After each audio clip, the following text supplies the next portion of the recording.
आओ अब लेबोरेटरी की सैर करें, इमरान ने कहा और कैबिन का दरवाजा खोलकर बाहर आ गया। वो सब इमरान समेत कैबिन से बाहर आ गए। सामने जजीरे के तकरीबन दरमियानी हिस्से में ऐसी बड़ी बड़ी सुरंगें सी नजर आ रही थी, जैसे किसी ने जजीरे को फाड़कर रास्ते बनाए हो। ऐसे रास्तों से अभी तक मिट्टी खिसक खिसक कर समंदर में गिर रही थी। आओ, इमरान ने कहा और फिर वो बोट के किनारे पर चढ़कर ऊपर एक रास्ते में दाखिल हो गया। उसके पीछे उसके साथी भी एक एक करके उस रास्ते में पहुंच गए। रास्ता ज्यादा चौड़ा ना था, इसलिए उन्हें साइड करके और क्रॉलिंग करके आगे जाना पड़ रहा था, लेकिन बहरहाल वो आगे बढ़ते चले जा रहे थे। फिर अचानक ये रास्ता खत्म हो गया। सामने एक दीवार थी, लेकिन ये दीवार आधी से ज्यादा टूट चुकी थी। दूसरी तरफ एक बड़ा सा कमरा दिखाई दे रहा था, जिसकी आधे से ज्यादा छत गिर चुकी थी। वहां टूटी फूटी मशीनरी भी नजर आ रही थी और इंसानी लाशें भी पड़ी हुई थी। वो सब इस टूटी हुई दीवार को क्रॉस करके उस कमरे में पहुंच जाना चाहते थे, लेकिन उन्हें एक कोने से किसी के कराहने की आवाज सुनाई दी। वो सब उस तरफ को दौड़े। यहाँ छत का मलबा नीचे गिरा पड़ा था। उन सब ने मिलकर मलबा हटाया तो वहां कुर्सियों के दरमियान एक काफी बूढ़ा आदमी फंसा पड़ा था। मलबा दोनों कुर्सियों ने रोक लिया था, इसलिए बूढ़ा अभी तक जिंदा था।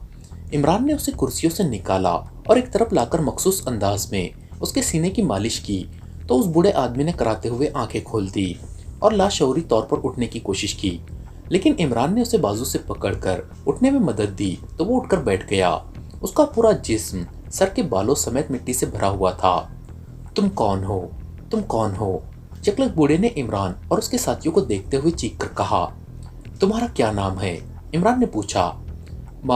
मेरा नाम डॉक्टर स्टोम है और मैं यहाँ इंचार्ज हूँ। धमाके किसने किए थे? क्या हुआ है? डॉक्टर स्टोम ने उठने की कोशिश करते हुए कहा, तो इमरान के चेहरे पर खुशगवार सी मसरत की लहर दौड़ने लगी। ये लेबोरेटरी का कौन सा हिस्सा है? इमरान ने कहा।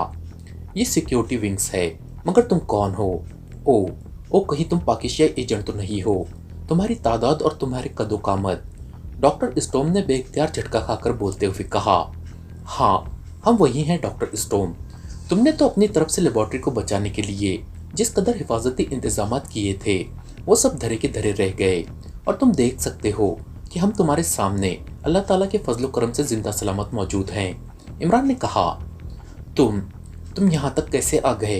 ये धमाके, वो लेबोरेटरी का क्या हुआ? वो साइंसदान, वो? डॉक्टर स्टोम ने कहा और फिर बोलते बोलते लहराकर नीचे गिरा और साकित हो गया। इमरान ने झुककर उसे चेक किया और फिर एक तवील सांस लेकर सीधा हो गया। ये मर चुका है, इमरान ने कहा। ये तो बुरा हुआ। ये इंचार्ज था, इसे मालूम होगा कि वो क्रश नोट्स कहाँ रखे हैं, सफदर ने कहा। वो तो मैं ढूंढ लूंगा, अलबत्ता इसे लेबोरेटरी में दाखिल होने का रास्ता मालूम हो जाता। अब खुद तलाश करना पड़ेगा, इमरान ने कहा और सबने अजबात में सर हिला दिए। मेरे ख्याल में रास्ता उस तरफ है, यहाँ दरवाजे के आसार बाकी हैं, जूलिया ने एक तरफ इशारा करते हुए कहा। हाँ आओ, इमरान ने कहा और उस तरफ को बढ़ने लगा जिधर जूलिया ने इशारा किया था। वहां वाकई एक राहदारी थी जो आगे जाकर एक हॉल कमरे में दाखिल हो जाती थी। वो सब हॉल में पहुंचे तो वो वाकई लेबोरेटरी थी। वहां 8 के करीब आदमी फर्श पर टेढ़े मेढ़े अंदाज में पड़े हुए थे। उसी लम्हे यकलक ट्रीट ट्रीट की आवाजें सुनाई दी और इसके साथ ही एक इंसानी चीख सुनाई दी, तो वो सब चौंक पड़े। उसी लम्हे एक दरवाजे के पीछे से एक आदमी मुंह के बल नीचे आ गिरा। ये फायरिंग तनवीर ने की थी। वो आदमी एक दरवाजे के पट के पीछे छुपा हुआ था। उसके शायद पैर नजर आ रहे थे जिन पर तनवीर ने फायर खोल दिया था। क्या नाम है तुम्हारा? इमरान ने उसके करीब पहुंचकर कहा। मुझे मत मारो, मैं बेगुनाह हूँ। मेरा नाम हेनरी है, डॉक्टर हेनरी। तुम सब कौन हो और ये सब क्या हुआ है? हम काम कर रहे थे कि अचानक जोरदार धमाके हुए और इसके साथ ही हमें जोरदार झटके लगे कि हम सब नीचे गिरे। हमें चोटें आई हैं और मैं शायद बेहोश हो गया था। फिर मुझे होश आया तो मैंने तुम्हारे आने की आवाज़ें सुनी, तो मैं मालूम करने के लिए दरवाजे के पीछे छुप गया। मुझे मत मारो, उस आदमी ने रोदने वाले लहजे में कहा। तुम्हारे सब साथी हलाक हो चुके हैं। अगर तुम हमारे साथ ताउन करोगे तो हम तुम्हें साथ ले जाएंगे और नाराक पहुंचा देंगे, वरना तुम्हें गोली मार दी जाएगी, इमरान ने कहा। नहीं नहीं, मुझे मत मारो, मैं ताउन करूंगा, डॉक्टर हेनरी ने कहा, तो इमरान ने अजबात में सर हिला दिया। रॉक्स अपने ऑफिस में बैठा शराब की बोतल से घूंट घूंट शराब पी रहा था कि सामने मेज पर पड़े हुए फोन की घंटी बज उठी। इसके साथ ही फोन सेट के कोने में मौजूद बल्ब तेजी से जलने बुझने लगा। तो रॉक्स ने शराब की बोतल को मेज पर रखा और मेज की दराज खोलकर सुर्ख रंग का कॉर्डलेस फोन उठाकर मेज पर रखा और फिर उसका एक बटन प्रेस कर दिया। तो मेज पर मौजूद फोन सेट के कोने में जलने बुझने वाला बल्ब बुझ गया। ये सब हेडक्वार्टर से कॉल आने का इशारा था। चंद लम्हों बाद कॉर्डलेस फोन से मुतरन्नम घंटी बजने की आवाज सुनाई दी। तो रॉक्स ने कॉर्डलेस फोन सेट उठाकर उसका एक बटन प्रेस कर दिया और फिर उसे कान से लगा लिया। यस सर, रॉक्स बोल रहा हूँ, रॉक्स ने इंतहाई मुअद्दिबाना लहजे में कहा। मास्टर आइलैंड की लेबोरेटरी से सब हेडक्वार्टर का राब्ता अचानक कट गया है। वहां से मालूम करो कि क्या हुआ है और फिर सब हेडक्वार्टर को तफसील बताओ कि क्या हुआ है। दूसरी तरफ से एक मशीनी आवाज सुनाई दी और इसके साथ ही राब्ता खत्म हो गया। तो रॉक्स ने कार्डलेस फोन ऑफ करके उसे वापस मेज की दराज में रखकर दराज बंद कर दी और फिर मेज पर पड़े हुए फोन का रिसीवर उठाकर उसने यके बाद दिगरे 2 बटन प्रेस कर दिए। यस सर, दूसरी तरफ से फोन सेक्रेटरी की आवाज सुनाई दी। मागा में ब्लैक क्लब के ब्राउन से बात कराओ, रॉक्स ने कहा। ब्राउन, वो सर जो रॉल्फ की जगह काम कर रहा है और क्लब का जनरल मैनेजर है, दूसरी तरफ से कहा गया। हाँ वही, रॉक्स ने कहा और रिसीवर रख दिया। ये राब्ता क्यों कट गया है? मशीनी खराबी की वजह से भी हो सकता है, चंद लम्हों बाद रॉक्स ने बड़बड़ाते हुए कहा और फिर मजीद कुछ देर बाद ही फोन की घंटी बज उठी। तो रॉक्स ने रिसीवर उठा लिया। यस, रॉक्स ने अपने मखसूस अंदाज में कहा। दोस्तों, ब्लैक सन का सिलसिला जारी रहेगा, लेकिन उससे पहले अगर आप हमारे चैनल पर नए हैं या अब तक आपने हमारे चैनल को सब्सक्राइब नहीं किया है तो चैनल को सब्सक्राइब करें और वीडियो को लाइक ज़रूर करें। शुक्रिया। ब्राउन लाइन पर है जनाब, दूसरी तरफ से फोन सेक्रेटरी की मुअद्दिबाना आवाज़ सुनाई दी। हेलो, रॉक्स ने कहा। यस सर, ब्राउन बोल रहा हूँ सर, ब्लैक क्लब से। दूसरी तरफ से एक मर्दाना आवाज़ सुनाई दी। लहजा बेहद मुअद्दिबाना था। पाकिस्तानी एजेंटों के बारे में कोई रिपोर्ट मिली है या नहीं? रॉक्स ने कहा। नहीं सर, बावजूद शदीद कोशिश के ये लोग चेक नहीं हो सके। मेरा ख्याल है कि वो मागा में दाखिल ही नहीं हुए, ब्राउन ने जवाब देते हुए कहा। सब हेडक्वार्टर का राब्ता अचानक मास्टर आइलैंड से खत्म हो गया है, मालूम करो कि ऐसा क्यों हुआ है, रॉक्स ने कहा। बॉस, फोन करके मालूम किया जा सकता है, वरना तो वहाँ इंतहाई सख्त हिफाजती इंतजामात हैं, ब्राउन ने कहा। तो रॉक्स बेइख्तियार चौंक पड़ा क्योंकि वो सोच रहा था कि उसे ये ख्याल खुद क्यों ना आया। उसके पास भी डॉक्टर स्टोम का फ़ोन नंबर मौजूद था। मैं खुद फ़ोन करके मालूम करता हूँ, अगर तुम्हारा वहाँ जाना ज़रूरी हुआ तो मैं इसका इंतज़ाम भी कर दूंगा, रॉक्स ने कहा। यस सर, दूसरी तरफ से कहा गया। तो रॉक्स ने क्रिडल दबाया और फिर टोन आने पर उसने एक बटन दबाकर फ़ोन को डायरेक्ट किया और फिर तेज़ी से नंबर प्रेस करने शुरू कर दिए। दूसरी तरफ से घंटी बजने की आवाज़ सुनाई दी, लेकिन किसी ने रिसीवर नहीं उठाया। घंटी बजती रही, फिर खुद ही बंद हो गई। तो रॉक्स ने क्रिडल दबाया और फिर टोन आने पर उसने एक बार फिर नंबर प्रेस करने शुरू कर दिए। पहले उसने इंचार्ज डॉक्टर स्टोम का नंबर प्रेस किया था, अब वो सिक्योरिटी इंचार्ज मेजर जेम्स का नंबर प्रेस कर रहा था, लेकिन यहाँ भी सिरे से राब्ता ही ना हुआ। कोई बड़ी गड़बड़ है वहाँ, रॉक्स ने बड़बड़ाते हुए कहा और फिर टोन आने पर उसने एक बटन प्रेस कर दिया। यस सर, दूसरी तरफ से फोन सेक्रेटरी की मुअद्दिबाना आवाज़ सुनाई दी। मागा में ब्राउन से बात कराओ, रॉक्स ने कहा और रिसीवर रख दिया। कुछ देर बाद फोन की घंटी बज उठी तो उसने हाथ बढ़ाकर रिसीवर उठा लिया। यस, रॉक्स ने अपने मखसूस अंदाज में कहा। ब्राउन लाइन पर है बॉस, बात कीजिए, दूसरी तरफ से फोन सेक्रेटरी ने कहा। हेलो, रॉक्स ने कहा। यस बॉस, ब्राउन बोल रहा हूँ सर, ब्राउन की मुअद्दिबाना आवाज़ सुनाई दी। ब्राउन, क्या तुम मागा से किसी हेलीकॉप्टर का बंदोबस्त कर सकते हो, क्योंकि वहां से कॉल अटेंड ही नहीं की जा रही और मोटर बोट के जरिए जजीरे तक पहुंचा नहीं जा सकता। समंदर में मौजूद सर्कल्स बोट्स को तबाह कर देते हैं, इसलिए हेलीकॉप्टर पर जाकर चेकिंग की जा सकती है, क्योंकि वहां से फोन कॉल अटेंड ही नहीं की जा रही, रॉक्स ने कहा। वो तो हो सकता है बॉस, लेकिन हेलीकॉप्टर को फिजा में ही तबाह कर दिया जाएगा, ब्राउन ने कहा। तुम ठीक कर रहे हो, दूसरी सूरत यह है कि मैं खुद अपने मखसूस हेलीकॉप्टर पर वहां पहुंचूं और चेकिंग करूं। ओके, रॉक्स ने कहा और क्रेडल दबाकर और फिर टोन आने पर उसने फोन सेक्रेटरी से राब्ते का बटन दबा दिया। यस बॉस, दूसरी तरफ से कहा गया। लेबोरेटरी में तो फोन कॉल अटेंड नहीं की जा रही, तुम नंबर मिलाकर देखो, शायद कॉल मिल जाए, वरना मुझे नाराग से मागा जाना पड़ेगा और इसमें काफी वक्त लग जाएगा, रॉक्स ने कदरे बेबसी के अंदाज में कहा। बॉस, मागा में एक ग्रुप है जिसे वाइन ग्रुप कहा जाता है, वो इस लेबोरेटरी में शराब और दीगर सामान सप्लाई करता है। मेरी उसके चीफ से बात हुई थी। वो बता रहा था कि सर्कल्स के बावजूद वो वहाँ आते जाते रहते हैं, क्योंकि उनको लेबोरेटरी की तरफ से बाकायदा एक साइंसी चिप दी गई है। ये चिप मोटर बोट पर लगा दी जाए तो सर्कल्स या दीगर हिफाजती इंतजामात इस चिप की वजह से असरअंदाज नहीं होते। अगर आप कहें तो मैं वाइन की आपसे फोन पर बात कराऊं। फोन सेक्रेटरी ने कहा।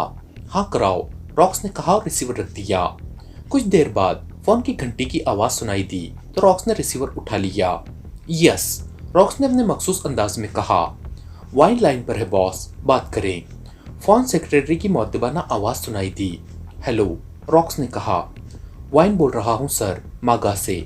मुझे आपके फोन सेक्रेटरी ने तफसील बताई है कि अगर आप हुक्म दें तो मैं वहां जाऊं और मालूमात हासिल करूं और फिर आपको रिपोर्ट दूं, लेकिन आने जाने का पेट्रोल का खर्चा और दीगर अखराजात आपको देने होंगे। वाइन ने कहा। मिल जाएंगे, तुम वहां जाकर डॉक्टर स्टोम या मेजर जेम्स से बात कराओ, रॉक्स ने कहा। यस सर, दूसरी तरफ से कहा गया और रॉक्स ने रिसीवर रख दिया।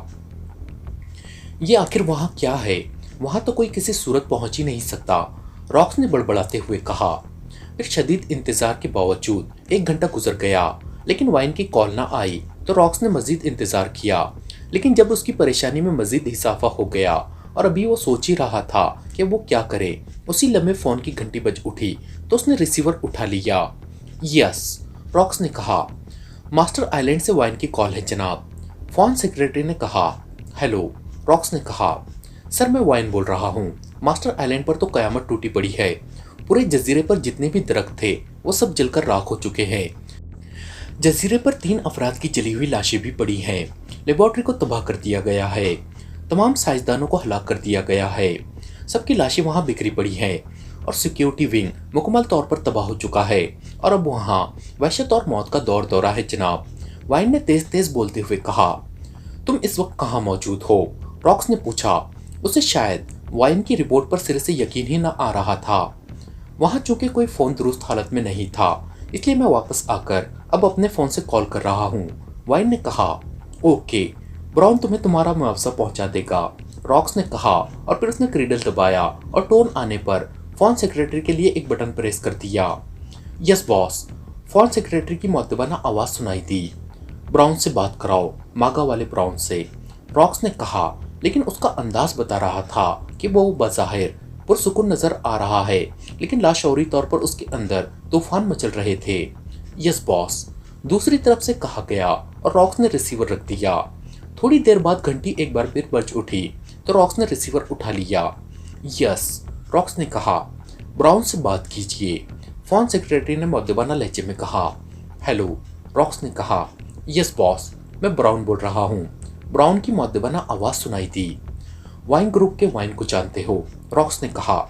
यस बॉस, सप्लाई का काम करता है, दूसरी तरफ से कहा गया।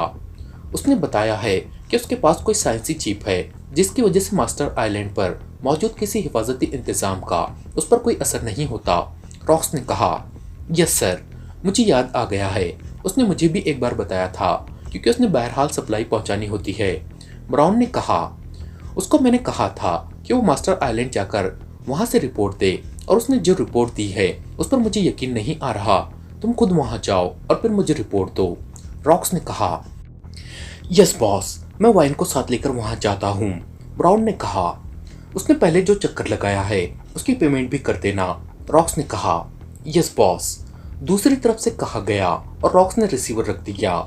तकरीबन 1 घंटे बाद फोन की घंटी बज उठी।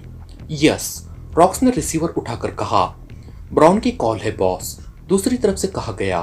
हेलो, रॉक्स ने कहा। मैं ब्राउन बोल रहा हूँ बॉस, मैं मास्टर आइलैंड का चक्कर लगा आया हूँ। वाकई वहाँ मुकम्मल तबाही हो चुकी है, सब साइंसदान हलाक कर दिए गए हैं, जंगल जला दिया गया है और लेबोरेटरी को तबाह कर दिया गया है और सिक्योरिटी विंग मुकम्मल तौर पर खत्म हो चुका है। डॉक्टर स्टोम की लाश भी सिक्योरिटी विंग एरिया में पड़ी हुई है। मैं वापस आकर अपने क्लब से आपको रिपोर्ट दे रहा हूँ, ब्राउन ने कहा। तो रॉक्स को यूं महसूस हुआ जैसे उसके जिस्म में जान ही ना रही हो। उसने बेइख्तियार रिसीवर के रीडर पर रख दिया। उसे यूं महसूस हो रहा था जैसे उसका जिस्म मफलूज हो रहा हो। उसे अपनी मौत भी अब यकीनी नजर आ रही थी, क्योंकि वो सुपर टॉप सेक्शन का इंचार्ज होने के बावजूद इस अहम तरीन जिम्मेदारी को ना निभा सका था। उसके अंदर तूफान से मचल रहे थे, लेकिन वो बेहिस वो हरकत किसी मुजस्समे की तरह बैठा हुआ था। इमरान, जूलिया और सफदर तीनों मागा से नाराक जाने वाली फ्लाइट में मौजूद थे। तीनों न सिर्फ एग्रीमियन मेकअप में थे, बल्कि उनके पास इस मेकअप से मुतालिक मुस्तका कागजात मौजूद थे। इमरान ने मास्टर आइलैंड जाने से पहले नए मेकअप कर लिए थे, लेकिन अब मागा से नाराक जाते हुए इमरान ने अपना और अपने दोनों साथियों का नया मेकअप कर दिया था। सफदर के पूछने पर उसने बताया था कि अक्सर लेबॉर्ट्रियों में ऐसे खुफिया कैमरे मौजूद होते हैं जो तस्वीरें बना लेते हैं, और ये लेबॉर्ट्री बैनुल अक़वामी तंजीम ब्लैक सन के तहत है, इसलिए लोग आसानी से पीछा नहीं छोड़ेंगे जब तक इनके बड़ों का खात्मा न कर दिया जाए। और इसी नुक्ते नज़र से उसने मास्टर आइलैंड लेबॉर्ट्री को तबाह करने के बाद वहाँ के एक सेफ में मौजूद क्रश नोट्स और फार्मूला जो डॉक्टर स्टोम पाकिस्तानी डॉक्टर आफ्ताब के जहन से मशीनरी के जरिए हासिल किया गया था और फिर उन्हें हलाक कर दिया गया था, इमरान ने वो फार्मूला और क्रश नोट्स दोनों सेफ से निकाल लिए थे और फिर मास्टर आइलैंड से स्पेशल मोटर बोट्स के जरिए वो सब मागा पहुंच गए। यहाँ उन्होंने एक बार फिर मेकअप तब्दील किए और सालिहा, कैप्टन शकील और तनवीर को फार्मूला और क्रश नोट्स देकर वापस पाकिस्तान भिजवा दिया ताकि फार्मूला और क्रश नोट्स सर सुल्तान के जरिए सर दावर तक पहुंच जाए। तनवीर ने इमरान के साथ जाने पर इसरार किया था, लेकिन इमरान ने उसे ये समझाकर भेज दिया कि फार्मूला और क्रश नोट्स की अहमियत ज़्यादा है और उनकी हिफाजत के लिए उसका साथ जाना ज़रूरी है। तनवीर और उसके साथियों की फ़्लाइट की रवानगी के बाद इमरान ने मज़ीद 1 घंटा बाद नाराक जाने वाली फ़्लाइट में अपनी और अपने साथियों की सीटें बुक कराई और इस वक्त वो तीनों इस फ्लाइट में बैठे नाराक की तरफ उड़े चले जा रहे थे। इमरान के साथ सफदर बैठा था, जबकि जूलिया साइड पर एक और खातून के साथ बैठी हुई थी। वो खातून भी स्विस नजाद थी, इसलिए जूलिया और उसकी खूब गाड़ी छन रही थी। इमरान अपने मखसूस अंदाज में सीट की पुश से सर टिकाए आंखें बंद किए बैठा हुआ था। इमरान साहब, नाराक में कौन है जिसके लिए आप इस अंदाज में जा रहे हैं? सफदर ने कहा। इस अंदाज से तुम्हारा क्या मतलब है? वजाहत करो, इमरान ने आंखें खोले बगैर कहा। मतलब ये है कि आपका मिशन लेबॉर्ट्री की तबाही और क्रश नोट्स की वापसी था जो मुकम्मल हो गया, लेकिन इसके बावजूद आप नाराक जा रहे हैं। क्या ब्लैक सन तंजीम का हेडक्वार्टर नाराक में है? सफदर ने वजाहत करते हुए कहा। नाराक में सियाफाम अफराद का पसंदीदा एक क्लब है जिसे क्रॉस क्लब कहा जाता है। इसका मालिक और जनरल मैनेजर एक सियाफाम रॉक्स है। ये रॉक्स ब्लैक सन के सुपर टॉप सेक्शन का चीफ है। मैंने इसके बारे में मालूमात हासिल की थी। तुम्हारी बात दुरुस्त है, हमारा मिशन मुकम्मल हो गया है। जहाँ तक ब्लैक सन का ताल्लुक है तो ऐसी तंजीमें दुनिया में कायम होती और ख़त्म होती रहती हैं। फिर जब कोई ऐसा मखसूस ग्रुप जिससे पाकिस्तान को नुकसान हो तो फिर उनके हेडक्वार्टर का खात्मा किया जा सकता है, लेकिन ये लेबॉर्ट्री रॉक्स के तहत थी। इस मिशन में हमसे जितने ग्रुप्स टकराए हैं ये सब लोग रॉक्स के तहत हैं और न जाने कितने ग्रुप्स होंगे, क्योंकि वो इस तंजीम के सबसे बड़े सेक्शन का इंचार्ज है और यकीनन उसे हेडक्वार्टर के बारे में या कम अज़ कम उसके फ़ोन नंबर के बारे में इल्म होगा। और ये भी बता दूं कि ऐसी तंजीमें शिकस्त की सूरत में अपने ख़ास आदमियों को खुद हलाक करा देती है। इससे न सिर्फ उनका रौब बढ़ता है बल्कि मुखालिफ उनके ज़रिए आगे नहीं बढ़ सकते। इस लेबॉर्ट्री की तबाही के बाद यकीनन रॉक्स को भी मौत की सज़ा दे दी जाएगी, जबकि मैं चाहता हूँ कि उससे हेडक्वार्टर के बारे में मालूमात हासिल कर ली जाए ताकि अगर कल हेडक्वार्टर पाकिस्तान के खिलाफ कोई इकदाम करता है तो फिर उस तक आसानी से पहुंचा जा सके। इमरान ने जवाब देते हुए कहा तो सफदर ने इस में सर हिला दिया। मुझे लगता है कि ये शरारत से बाज नहीं आएंगे, सफदर ने कुछ देर बाद कहा। शरारत करेंगे तो फिर भुगतेंगे भी, इमरान ने जवाब देते हुए कहा। इमरान साहब, इस काम के लिए हमें अलहदा रिहाइश और कार की ज़रूरत भी पड़ेगी। किसी होटल में रिहाइश रखकर हम ये कार्रवाई नहीं कर सकते, सफदर ने कहा। नाराक में तुम्हारे नकाबपोश चीफ का फॉरेन एजेंट और किस दिन काम आएगा? मैंने रवानगी से पहले से फ़ोन कर दिया था, वो एयरपोर्ट पर हमारा इस्तकबाल करेगा, इमरान ने कहा। और सफदर के चेहरे पर इत्मीनान के तासुरात उभर आए। और फिर जब फ्लाइट नाराक पहुंची तो फॉरेन एजेंट स्मिथ उनके इस्तकबाल के लिए वहाँ मौजूद था और थोड़ी देर बाद वो इस एजेंट स्मिथ के साथ लॉर्ड्स कॉलोनी की एक कोठी में पहुँच चुके थे। स्मिथ, यहाँ एक क्लब सियाफाम अफराद का है, क्रॉस क्लब, क्या तुम वहाँ कभी गए हो? इमरान ने स्मिथ को कुर्सी पर बैठने का इशारा करते हुए कहा। यस सर, सिर्फ 1-2 बार गया हूँ, क्योंकि वहाँ सफ़ेद फार्मों को पसंद नहीं किया जाता और माहौल भी सफ़ेद फार्मों के हक में नहीं होता, स्मिथ ने जवाब देते हुए कहा। उसके जनरल मैनेजर रॉक्स से भी तुम्हारी मुलाकात हुई है या नहीं? इमरान ने कहा। नहीं जनाब, वैसे भी वो बहुत कम मुलाकातें करता है, स्मिथ ने जवाब देते हुए कहा। उसकी रिहाइशगाह का इल्म है? इमरान ने पूछा। यस सर, वो क्लब की चौथी मंजिल पर रहता है। ये पूरी मंजिल उसके लिए रिजर्व है, स्मिथ ने जवाब देते हुए कहा। ओके, शुक्रिया, अब तुम जा सकते हो, इमरान ने कहा तो स्मिथ ने उठकर सलाम किया और फिर बैरोनी दरवाजे की तरफ बढ़ता चला गया। मैं फाटक बंद करके आता हूँ, सफदर ने स्मिथ के पीछे जाते हुए कहा। अब क्या फौरी क्लब जाना होगा या पहले मालूमात हासिल करोगे? जूलिया ने कहा। मालूमात तो जो मिलना थी मिल गई, अब उससे बराह रास्त मालूमात हासिल करनी है और हमें यह काम जल्द अज जल्द करना है, क्योंकि मुझे खतरा है कि ब्लैक सन का हेडक्वार्टर उसे मौत की सजा दे देगा और मैं उसकी हलाकत से पहले उससे मिलना चाहता हूँ, इमरान ने कहा तो जूलिया ने इस्बात में सर हिला दिया। उसी लम्हे सफदर वापस आ गया। इमरान साहब, मेरा ख्याल है कि हमें भी सियाफाम बनकर वहाँ जाना चाहिए, वरना वहाँ हमारे दाखिल होते ही माहौल खराब हो जाएगा, सफदर ने कुर्सी पर बैठते हुए कहा। मैं तो ऐसे ही जाऊंगी, जूलिया ने कहा। तुम्हारे लिए तो सफदर कह रहा है, तुम्हारी वहाँ मौजूदगी से ही तो वहाँ कुछ भी हो सकता है, तुम फिक्र मत करो, सियाफाम बनकर तुम ज्यादा खूबसूरत बन जाओगी, इमरान ने कहा। अहमकों जैसी बातें मत किया करो, मेरे मौजूदा मेकअप में तो वो बहरहाल झिझकेंगे, लेकिन अगर मैं सियाफाम बनकर वहाँ गई तो फिर उनमें कोई झिझक तक ना रहेगी, जूलिया ने कहा। बात तो जूलिया की ठीक है इमरान साहब, हमने इस पहलू पर तो वाकई गौर नहीं किया था, सफदर ने कहा।